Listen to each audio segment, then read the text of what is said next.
Bienvenido a Sendero Nocturno. Yo soy Uriel y el día de hoy te traigo El engendro de la tumba, relato de Clark Ashton Smith publicado originalmente en mayo de 1934. Este relato, en particular uno de mis favoritos del autor, narra las desventuras de Milab y Marabak, dos mercaderes en cuya huida se topan con una tumba con un horror inimaginable. Sumérgete en la oscuridad y disfruta. El engendro de la tumba, de Clark Ashton Smith. La noche llegó desde el desierto de Farad, trayendo consigo los últimos rezagos de las caravanas. En una taberna cercana a la puerta norte, muchos mercaderes de viaje desde tierras extranjeras, muertos de sed y exhaustos, se refrescaban con los afamados vinos de Lloros. Para distraerles de su fatiga, un cuentista hablaba entre el tintineo de copas de vino. Grande era Osaru, a un mismo tiempo rey y mago. Reinó sobre medio continente de Sotik. Sus ejércitos eran como torbellinos de arenas transportadas por el Simón. Gobernaba sobre los genios de la tormenta y la oscuridad. Invocaba a los espíritus del sol. Los hombres sabían de su magia, al igual que los verdes cedros saben de los embates de los relámpagos. Medio inmortal, vivió siglo tras siglo acrecentando su sabiduría y poderes hasta la muerte. Tasaidón, el negro dios del mal, favorecía cada uno de sus encantamientos y empresas, y los últimos años de vida los compartió con el monstruo Niot Korgai, que arribó a la Tierra desde un mundo alienígena, cabalgando sobre un cometa con crines de fuego. Gracias a sus conocimientos en astrología, Osaru había predicho la llegada de Niot Korgai, y se dirigió él solo al desierto para esperar la venida del monstruo. Muchos fueron los lugares en los que se avistó el descenso del cometa, que era semejante a un sol poniente en la noche del desierto. Pero solo el rey Osaru contempló la llegada de Niot Korgai. Regresó a su palacio durante las oscuras horas sin luna antes del amanecer, cuando todos dormían, y condujo al extraño monstruo a su palacio, y lo alojó en una cripta situada bajo el salón del trono, la cual había preparado para que morase allí Korgai. Y desde ese momento, el monstruo alienígena vivió en la cripta, y permaneció oculto y jamás visto por nadie. Se decía que aconsejaba a Osaru, y que le instruía en el conocimiento de los mundos del espacio exterior. Durante ciertas fases de las estrellas, enviaba a Niot Korgai mujeres y jóvenes guerreros, que jamás regresaban para contar lo que habían visto. Nadie podía imaginar su aspecto, pero todos los que entraban en el palacio escuchaban constantemente en la cripta subterránea un ruido sordo, semejante a un lento golpeteo de tambores, y un borboteo como el de una fuente subterránea. Y en ocasiones se escuchaba un maligno cloqueo, como el de un basilisco enloquecido. Durante muchos años, Niot Korgai sirvió al rey Osaru, y éste, a su vez, servía al monstruo. Pero un día Niot Korgai enfermó de una extraña dolencia, y no se escuchó ya nunca más el cacareo en la profunda cripta, y los sonidos de tambores y fuentes se debilitaron hasta apagarse. Los encantamientos del rey mago para evitar su muerte resultaron inútiles, pero cuando el monstruo murió, Osaru rodeó su cuerpo con una doble zona de encantamiento, en 2 círculos, y selló la cripta.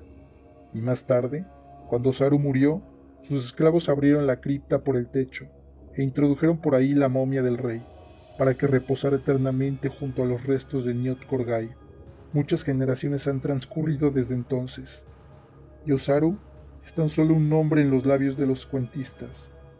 Ahora, el palacio donde vivió y la ciudad que lo rodea han desaparecido. Algunos dicen que estaba situada en Lloros, y otros en el imperio de Sincor, donde más tarde fue construida Yetli-Reom por la dinastía Nimbot.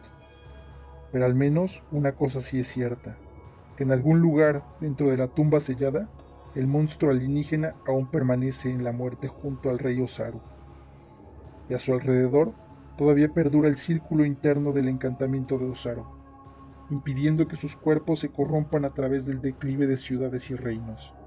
Alrededor de este hay otro círculo que los protege contra cualquier intrusión, porque cualquiera que entre allí por la puerta de la tumba morirá instantáneamente, y se pudrirá en el mismo instante de su muerte, convirtiéndose en putrefacción polvorienta antes de tocar el suelo. Y esta es la leyenda de Osaru, Iniot Korgai.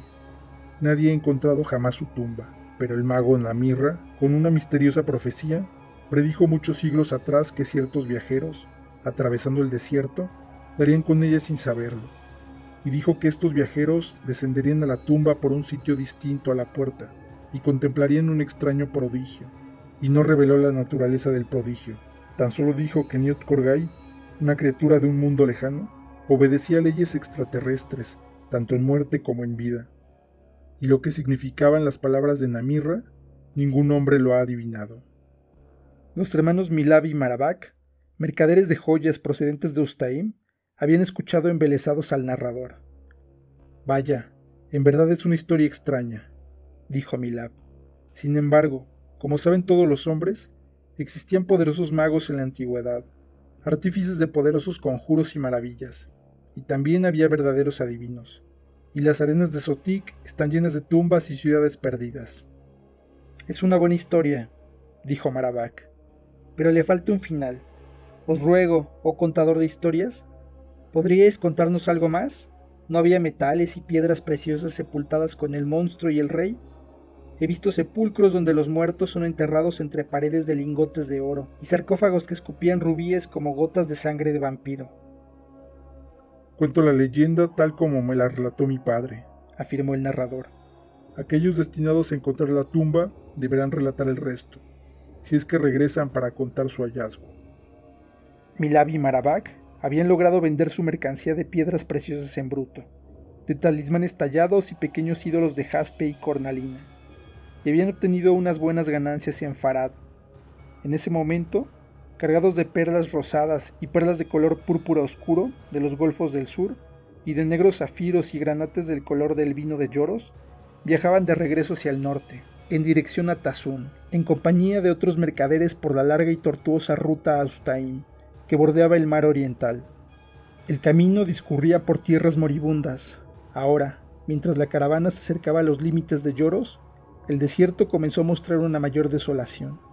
Las colinas eran oscuras y desnudas, como momias de gigantes yacentes. Cauces secos bajaban hasta lechos de lagos leprosos por la sal.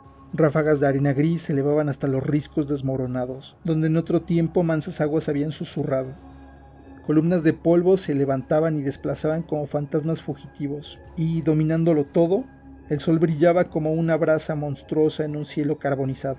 La caravana avanzaba con recelo por estas yermas inmensidades, en las que aparentemente no habitaba gente o vida alguna. Azuzando a sus camellos para atravesar con trote rápido los barrancos de altas paredes, los mercaderes prepararon sus lanzas y espadones e inspeccionaron las cumbres baldías con ansiosa mirada, porque allí, en cuevas ocultas, merodeaban unos hombres salvajes y bestiales, conocidos como los goris. Al igual que los necrófagos y los chacales, eran devoradores de carroña, y también antropófagos, y subsistían preferentemente de los cuerpos de los viajeros, y bebían su sangre en lugar de agua o vino. Eran temidos por todos los que tenían ocasión de viajar entre Lloros y Tazun. El sol escaló hasta su meridiano, buscando con sus implacables rayos hasta la más recóndita penumbra de los estrechos y escarpados desfiladeros. La fina arena, ligera como las cenizas, ya no se agitaba con ninguna ráfaga de viento. En esos momentos el camino bajaba siguiendo el curso de una antigua corriente, entre escarpadas orillas. Allí, en vez de las lagunas de otro tiempo, había bancos de arena retenidos por afloramientos rocosos y cantos rodados en los que los camellos se debatían con la arena hasta las rodillas. Y allí, sin previo aviso y tras una revuelta del sinuoso lecho, el barranco se llenó de los cuerpos color tierra de los goris, que aparecieron de la nada desde todas direcciones, saltando como lobos desde las rocosas pendientes y lanzándose como panteras desde los altos salientes. Estas demoníacas apariciones eran indescriptiblemente feroces y ágiles, sin articular un solo sonido, a excepción de una especie de toses roncas y bufidos, y armados tan solo con sus dobles hileras de afilados dientes y sus garras como hoces, se abalanzaron sobre la caravana en un oleaje en ascenso. Parecía que había docenas de ellos por cada hombre y camello. Varios dromedarios fueron derribados a tierra inmediatamente, y los goris comenzaron a mordisquear sus patas y cuartos traseros y columnas vertebrales, o se colgaron como perros de sus cuellos. Los dromedarios y sus jinetes se perdieron de vista entre los voraces monstruos, que comenzaron a devorarlos de inmediato. Cofres de joyas y fardos de lujosas telas quedaron destripados en el tumulto. Ídolos de jaspe y ónice fueron esparcidos ignominiosamente en el polvo, y las perlas y rubíes olvidados se hundieron en charcos de sangre, porque esos objetos no tenían ningún valor para los goris. Y ocurrió que Milab y Marabak cabalgaban en la retaguardia. Se habían quedado rezagados contra su voluntad, porque el camello de Milab había comenzado a cojear tras golpearse con una roca, y así, por la buena fortuna, evadieron la aparición de los demonios. Deteniéndose horrorizados, contemplaron el fatal destino de sus compañeros, cuya resistencia fue vencida con terrible rapidez.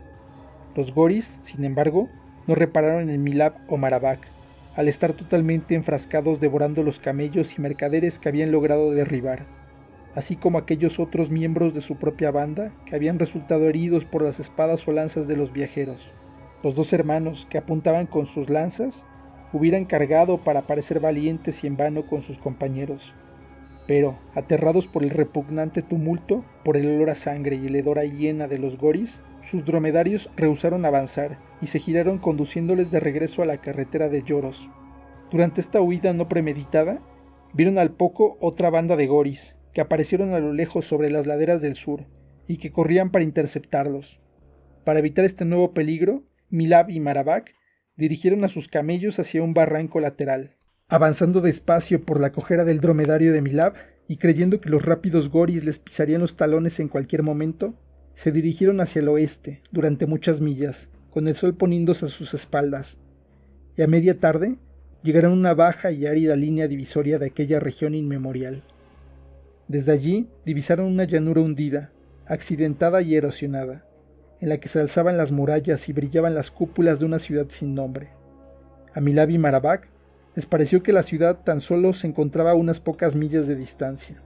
Imaginaron que habían avistado alguna ciudad escondida en las arenas exteriores, y confiados en ese instante de escapar de sus perseguidores, comenzaron a descender la prolongada ladera hacia el llano. Durante 2 días, sobre un terreno grisáceo como el polvo bituminoso de las momias, viajaron hacia las cúpulas huidizas que les habían parecido tan cercanas. Su situación se hizo desesperada, porque entre los dos tan solo contaban con un puñado de orejones y un pellejo de agua, que ya estaba 3/4 vacío. Sus provisiones junto a su carga de joyas y tallas se habían quedado junto a los dromedarios porteadores de la caravana. Aparentemente los goris no les perseguían, pero alrededor de ambos mercaderes se habían congregado los rojos demonios de la sed y los negros demonios del hambre. La segunda mañana, el camello de Milab rehusó levantarse, y tampoco reaccionó a las maldiciones de su dueño o a las pullas de su lanza. A partir de ese momento, ambos compartieron el camello que quedaba, cabalgando juntos o a turnos. Con frecuencia, perdían de vista la reluciente ciudad, que aparecía y desaparecía como un espejismo, pero 1 hora antes del ocaso, durante el segundo día, finalmente pisaron las largas sombras de obeliscos partidos y torres vigía, en ruinas en dirección a las calles de antaño. El lugar había sido en otro tiempo una metrópolis, pero ahora muchas de sus señoriales mansiones se habían convertido en ruinas desmesuradas o montones de ladrillos caídos. Las enormes dunas de arena se habían derramado y penetrado a través de los orgullosos y triunfales arcos, sepultando pavimento y patios. Tambaleándose por el cansancio y con el corazón enfermo por la frustración de su esperanza, Milab y Marabak continuaron avanzando, buscando en todos los rincones un pozo o una cisterna que los largos años de desierto quizás hubieran indultado. En el corazón de la ciudad, donde las murallas y templos y altos edificios oficiales aún servían de barrera contra la arena que todo lo engullía, encontraron las ruinas de un viejo acueducto que conducía a unas cisternas secas como hornos. Había fuentes asfixiadas por el polvo en algunos lugares del mercado, pero no había nada que indicase la presencia de agua. Vagando desesperados, llegaron a las ruinas de un enorme edificio que, aparentemente, había sido el palacio de algún monarca olvidado. Los poderosos muros que desafiaban a la erosión de los siglos aún se mantenían en pie. Los portales, vigilados a ambos lados por imágenes de héroes míticos de bronce reverdecido, todavía resistían con sus arcos intactos. Tras ascender los escalones de mármol, los joyeros penetraron en un vasto salón sin techo, donde unas columnas ciclópeas se elevaban como si dieran soporte al cielo del desierto. Las anchas losas del suelo estaban enterradas bajo montañas de escombros de arcos y arquitraves y pilastras. En la parte más alejada del salón había un estrato de mármol con vetas negras, en el que, presumiblemente, en otro tiempo, se alzó un trono.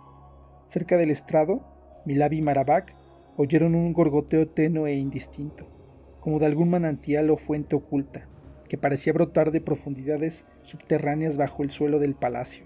Ansioso por localizar el origen del sonido, subieron al estrado.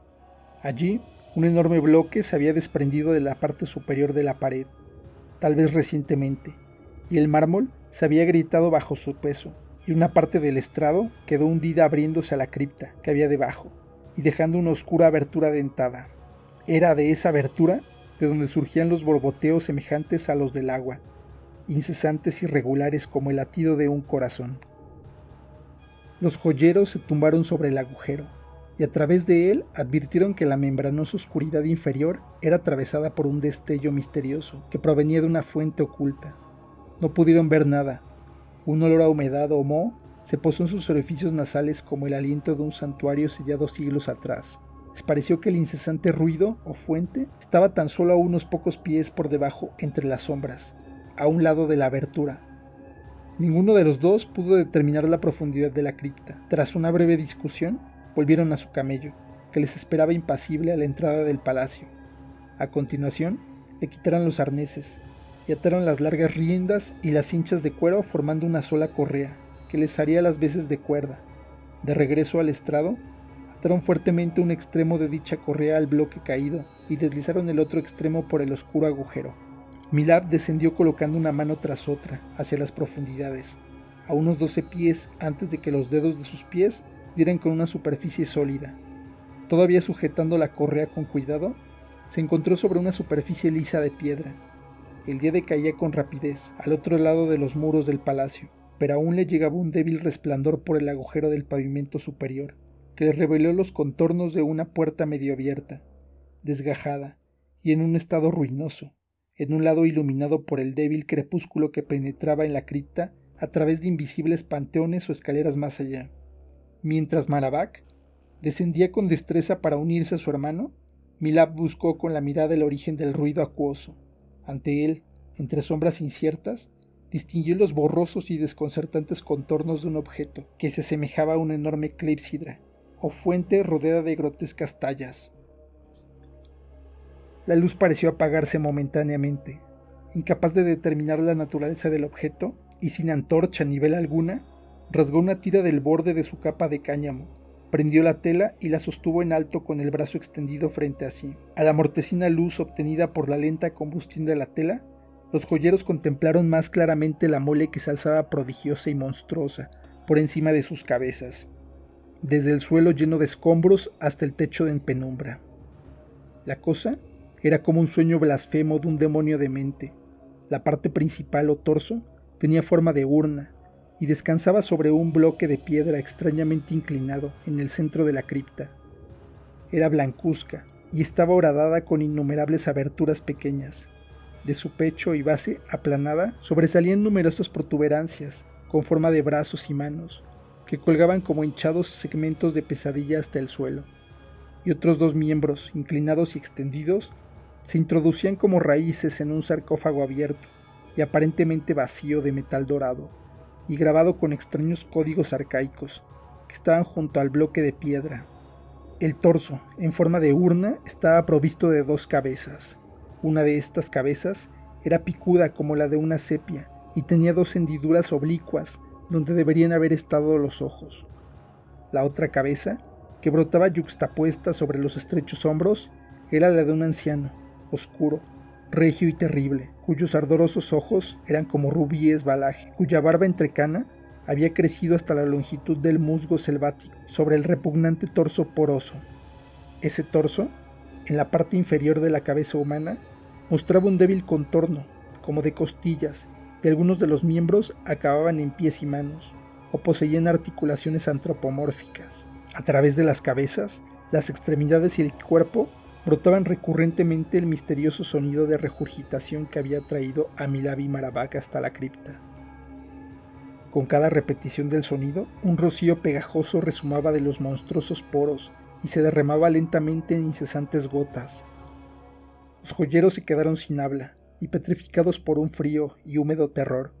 Incapaces de desviar la mirada, sus ojos se cruzaron con los terribles ojos de la cabeza humana, que los observaba con majestuosidad sobrenatural.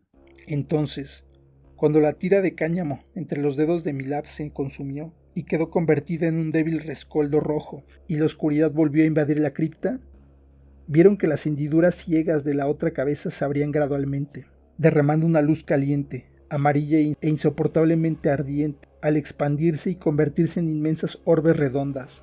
Al mismo tiempo, escucharon un singular latido como de tambores, como si el corazón del enorme monstruo se hubiera hecho audible. Tan solo sabían que un extraño horror extraterrestre, o tal vez parcialmente terrestre, estaba ante ellos. La visión les arrebató el pensamiento y la memoria, y lo que menos recordaban de todo era el cuentista de Farad, y la historia que les había contado sobre la tumba oculta de Osaru y Niot Korgai, y la profecía sobre el hallazgo de la tumba por alguien que la encontraría casualmente. Estirándose y retorciéndose abominablemente, el monstruo levantó rápidamente sus miembros principales, que acababan en morenas y arrugadas manos de anciano, y las alargó hacia los joyeros. Del pico de sepia brotó una risa aguda y demoníaca. La boca de la regia cabeza de barba gris comenzó a pronunciar palabras con solemne cadencia, como la salmodía de un hechicero, en una lengua desconocida por Milab y Marabak. Retrocedieron ante las ávidas y abominables manos.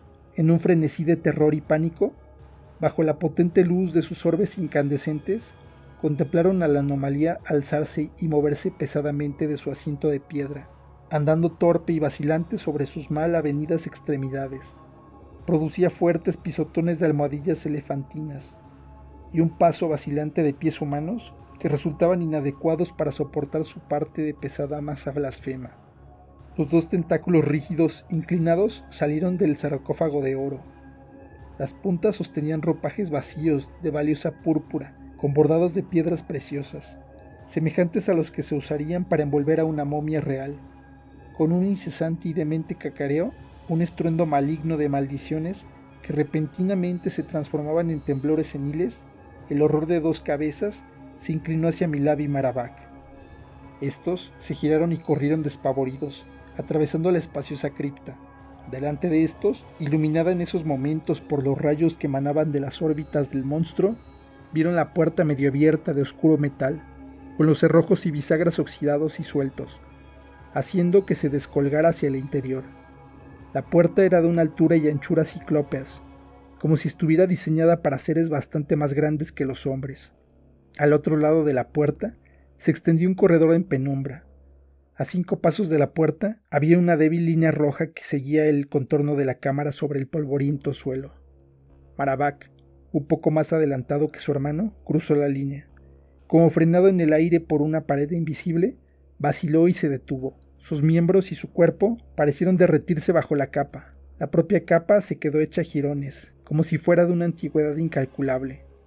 El polvo flotaba en el aire en una tenue nube, y hubo un destello momentáneo de huesos blancos, donde sus manos crispadas habían estado, y a continuación también los huesos desaparecieron, y quedó un montículo de harapos vacíos pudriéndose en el suelo. Un débil olor a corrupción penetró en las fosas nasales de Milab. Sin comprender nada, detuvo su ida durante unos segundos. Luego, sintió el tacto de manos viscosas y marchitas sobre sus hombros. El cacareo y murmullo de las cabezas era como un coro de demonios a sus espaldas. El latido de tambores, el ruido de fuentes borboteando retumbaron con fuerza en sus oídos, dejando escapar un fugaz grito de agonía. Siguió a Marabak y cruzó la línea roja. La enormidad medio hombre y medio monstruo de las estrellas, la amalgama sin nombre de una resurrección sobrenatural, siguió avanzando pesadamente sin detenerse, con las manos de aquel Osaru que había olvidado su propio encantamiento. Cogió los 2 montículos de harapos vacíos, y al cogerlos penetró en la zona de muerte y disolución que el propio Osaru había creado para guardar la cripta eternamente. Durante unos segundos, en el aire flotó un vapor semejante a una nube deforme, una cascada como de livianas cenizas. Tras eso, regresó la oscuridad, y tras la oscuridad llegó el silencio. La noche cayó sobre la tierra sin nombre, sobre aquella ciudad olvidada, y con su llegada también llegaron los goris, que habían seguido a Milab y Marabak por la llanura desértica. Rápidamente, sacrificaron y devoraron al camello que había esperado pacientemente a la entrada del palacio. Después, en el antiguo salón de columnas, encontraron la abertura en el estrado por la que los joyeros habían descendido. Hambrientos, se congregaron alrededor del agujero y oliscaron la tumba subterránea, y entonces se marcharon desconcertados. Su excelente olfato les indicaba que la fragancia se había evaporado, que la tumba estaba vacía tanto de vida como de muerte.